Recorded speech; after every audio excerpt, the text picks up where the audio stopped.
نحمده ونصلي على رسوله الكريم أما بعد قال الله تعالى في كلامه المجيد وفرقانه الحميد أعوذ بالله من الشيطان الرجيم بسم الله الرحمن الرحيم ولا تباشروهن وأنتم عاكفون في المساجد وقال النبي صلى الله عليه وسلم من اعتكف شهرا في الرمضان كان كحجتين أو عمرتين رواه البيهقي أو كما قال عليه الصلاة والسلام صدق الله العظيم وصدق نبيه الكريم ونحن على ذلك لمن الشاهدين والشاكرين۔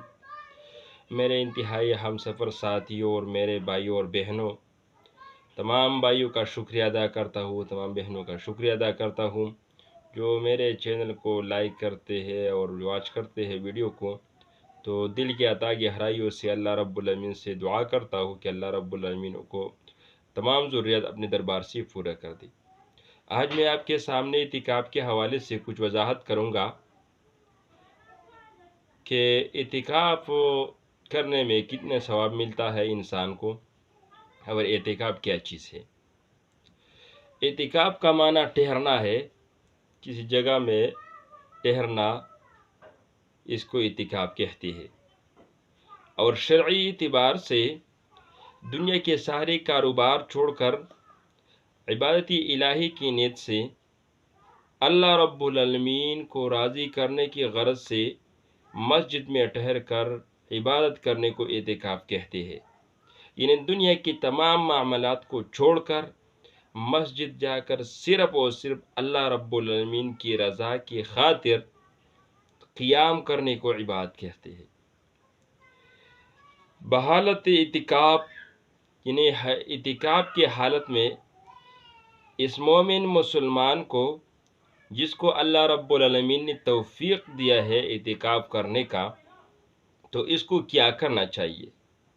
اس کو کثرت سے نفلی نماز، یعنی جتنا ہو سکے وہ نفلی نماز ادا کرے، قرآن مجید کی تلاوت، اللہ رب العالمین کی ذکر، تسبیح، تحلیل، تمحید، تکبیر کرنا اور درود شریف پڑھنا، اور اس میں اپنے آپ کو مشغول کرنا، اس انسان کے لیے یہ لازمی ہے۔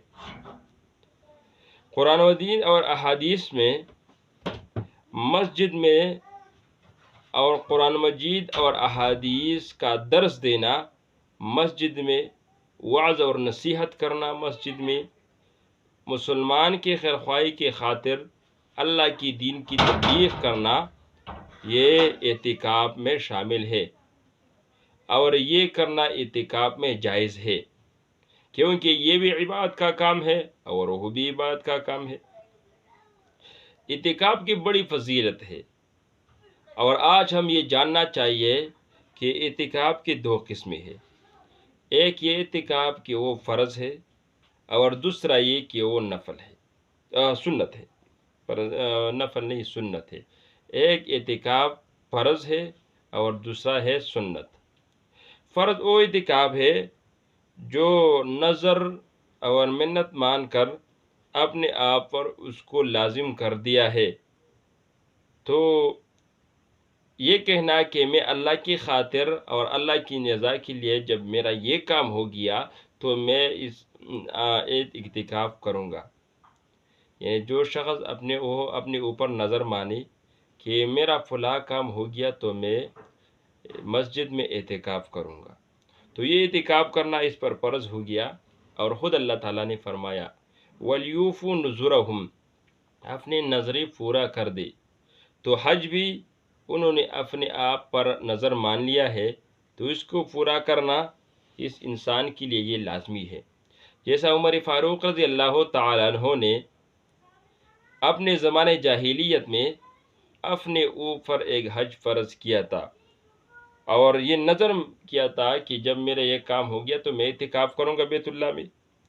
تو اسلام لانے کے بعد وہ آ کر رسول اللہ صلی اللہ علیہ وسلم کی خدمت میں پیش ہوئے، اور رسول اللہ صلی اللہ علیہ وسلم سے درخواست کی کہ اے اللہ کے پیغمبر، میں نے تو جہالت میں ایسی طرح نظر مانی ہے، کیا میں اعتکاف کروں گا؟ تو رسول اللہ صلی اللہ علیہ وسلم نے فرمایا اپنے اعتکاف کو پورا کر دو۔ رمضان کے آخری عشر میں 10 روز اعتکاف کرنا یہ سنت ہے۔ یہ دوسرا درجہ ہے۔ پہلا تو فرض تھا کہ ایک شخص اپنے اوپر نظر مان کر وہ اپنے اوپر یہ کیا جو ہے اعتکاف فرض کر دے، تو یہ اس کو کرنا لازمی ہے۔ دوسرا ہے سنت، رمضان المبارک کے آخری عشر میں اعتکاف میں بیٹھنے یہ سنت ہے۔ عائشہ صدیقہ رضی اللہ تعالیٰ عنہ فرماتے ہیں کہ رسول اللہ صلی اللہ علیہ وسلم رمضان کے آخری عشرے میں مرتے دم تک اعتکاف کیا، یعنی کوئی بھی رمضان ایسا نہیں چھوڑا جس میں رسول اللہ صلی اللہ علیہ وسلم نے اعتکاف نہیں کی۔ اس سے معلوم ہوا کہ یہ سنت مؤکدہ ہے، رسول اللہ صلی اللہ علیہ وسلم نے اس پر مواظبت اور ہمیشہ گیری کی ہے۔ آپ صلی اللہ علیہ وسلم نے ہمیشہ اس کو ادا کیا ہے، اس اعتکاف کو ایک مرتبہ ایک سال رمضان میں نہیں کیا تو شوال کے مہینے میں اس کو ادا فرمائی۔ اعتکاف کی حالت میں بلا ضرورت مسجد سے باہر جانا جائز نہیں۔ بغیر ضرورت مسجد سے باہر جانا معتکف کے لیے اور اعتکاف کرنے والے فرد کے لیے جائز نہیں۔ البتہ پیشاب کرنا، یعنی اگر مسجد میں باتھ روم وغیرہ نہ ہو تو اس کے لیے باہر ہو جاتی ہے، اس میں کوئی حرج نہیں۔ اسی طرح فرض نماز کے علاوہ وہ جمعہ کی نماز کے لیے وہ بھی باہر جا سکتی ہے۔ جو اپنے محلے کی مسجد میں اعتکاف کے لیے بیٹھا گیا ہے تو اس شخص کو چاہیے کہ وہ جمعہ کی نماز کے لیے جامع مسجد جا سکتے، اس میں کوئی حرج نہیں۔ اسی طرح اعتکاف کی حالت میں اپنی بیوی سے مباشرت ہم بستری کرنا درست نہیں ہے، اور اس کرنے سے اعتکاف میں خلل پیدا ہو جاتی ہے، جیسے اللہ تعالیٰ نے فرمایا وَلَا تُبَاشِرُوهُنَّ وَأَنْتُمْ عَاكِفُونَ فِي الْمَسَاجِدِ۔ آپ اپنی بیوی کے ساتھ مباشرت نہ کرو جب آپ مسجد میں اعتکاف میں بیٹھے ہو۔ اعتکاف کی حالت میں تم اپنے بیوی کے ساتھ مباشرت نہ کرو۔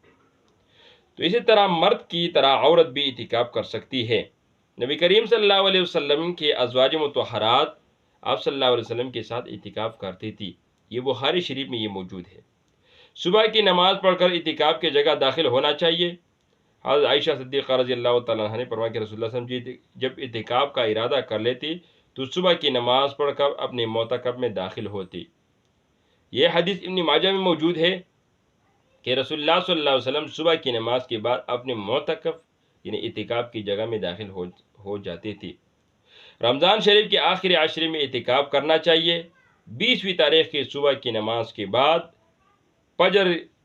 نماز فجر مسجد میں آنا چاہیے اور پھر چاند دیکھ کر باہر نکلنا چاہیے۔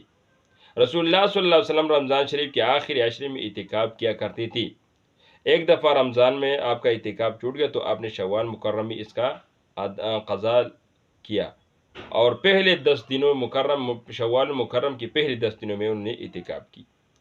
اور یہ بھی معلوم ہونا چاہیے کہ جس سال رسول اللہ صلی اللہ علیہ وسلم کے وصال انتقال ہوئی، دنیا سے چلی گئی، تو اس سال رسول اللہ صلی اللہ علیہ وسلم نے 20 دن کا اعتکاف کیا۔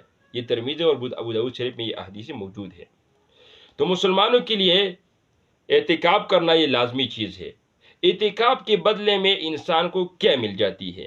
تو آج میں آپ کے سامنے یہ بتاؤں گا کہ رسول اللہ صلی اللہ علیہ وسلم نے فرمایا من اعتکف عشرا فی الرمضان، جس نے رمضان میں 10 دن اعتکاف کیا، کان کحجتین او عمرتین، یہ ایسا طرح ہے جس نے 2 حج کی اور 2 عمرے کی، یہ 2 حج اور 2 عمروں کے ثواب اس انسان کو ملے گا جس نے رمضان میں 10 دن اعتکاف کیا۔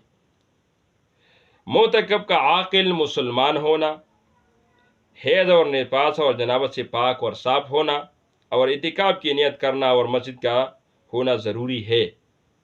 یعنی جو بھی مرد اور عورت اعتکاف کرتے ہیں تو اس کے لیے مسجد کا ہونا ضروری ہے، اور ان بیماریوں سے بچ جانا ان کے لیے ضروری ہے۔ اگر اس کا عورتوں کا یہ ایام جو ہے وہ بیماری کی ہے اور اس کی جو نفاس ہے، جو حیض ہے اور جنابت ہے، تو اسی حالت میں وہ مسجد نہ جائے۔ اسی طرح رسول اللہ صلی اللہ علیہ وسلم نے بھی اس حدیث کو مزید توسیع اور مزید وضاحت کے ساتھ فرمایا کہ من مشى في حاجة أخيه وبلغ فيها كان خيرا له من اعتكاف 10 سنين، جس نے اپنے بھائی کی حاجت روی کے لیے چلی گئی اور وہ اس میں کامیاب ہو گیا تو 10 سال کی اعتکاف سے اس کے حق میں بہتر ہوگا کہ وہ 10 سال اعتکاف کرے۔ اور پھر فرمایا من اعتکف یوما ابتغاء وجہ اللہ تعالی جعل اللہ بینہ وبین النار 3 خنادق ابعد مما بین خفقین۔ جس شخص نے اللہ رب العالمین کی رضا کی خاطر ایک دن اعتکاف کیا تو اللہ تعالیٰ اس کے اور دوزخ کے درمیان 3 خندق کی دوری کر دیتا ہے، اور جو زمین اور آسمان سے زیادہ دور ہے۔ ایک خندق کا فاصلہ زمین اور آسمان کے فاصلے سے زیادہ دور ہے۔ تو جو بھی شخص مسجد میں اعتکاف کے لیے ایک دن بیٹھا گیا اور ایک دن اعتکاف کیا تو اس انسان کے لیے اللہ رب العالمین کی طرف سے اس انسان اور جہنم کے درمیان 3 خندق کا فاصلہ ہوگا، اور ایک خندق اس کا فاصلہ زمین اور آسمان کے فاصلے سے زیادہ ہے۔ تو معلوم ہو جائے کہ اعتکاف میں کتنا اجر ہے، کتنا ثواب ہے۔ تو ہمیں اور آپ کو یہ کرنا چاہیے کہ خود بھی کوشش کرے، دوسروں کو بھی یہ پہنچا دے کہ وہ اعتکاف کرے۔ اعتکاف کے بدلے میں ان کو 2 حج کے برابر ثواب ملے گا، 2 عمرے کرنے کی ثواب ملے گا۔ تو یہ برکت ہی برکت کا مہینہ ہے، اور اوپر سے وہ اعتکاف بھی کرے تو اس انسان کو جنت ملے گا اور جہنم سے اس انسان کو دوری ملے گی۔ تو انشاءاللہ آئندہ ویڈیو میں بھی اس 10 دن میں کیا کرنا چاہیے اس پر میں آپ کے سامنے مخاطب ہو جاؤں گا۔ تب تک کے لیے اجازت چاہتا ہوں۔ السلام علیکم۔